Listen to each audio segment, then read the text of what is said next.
after what officials have called a breach in protocol that led to the infection of nurses Nina Pham and Amber Vincent. The Centers for Disease Control has now established new guidelines for the medical teams dealing with Ebola in the U.S.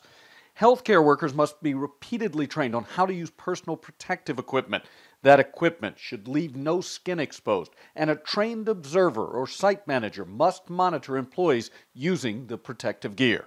Protection is no longer an issue for 44 people, many considered high risk, who were cleared from a CDC watch list yesterday, including Ebola patient Thomas Eric Duncan's fiancée, Louise Tro, and 3 young men who spent time with Duncan before he was hospitalized.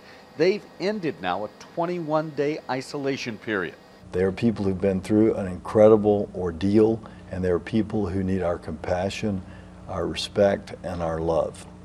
That group includes 8 school children who had contact with Duncan but have now been cleared to return to class. They've been through quite an ordeal, and so we want to respect that. We want to treat them with dignity, but also be very welcoming.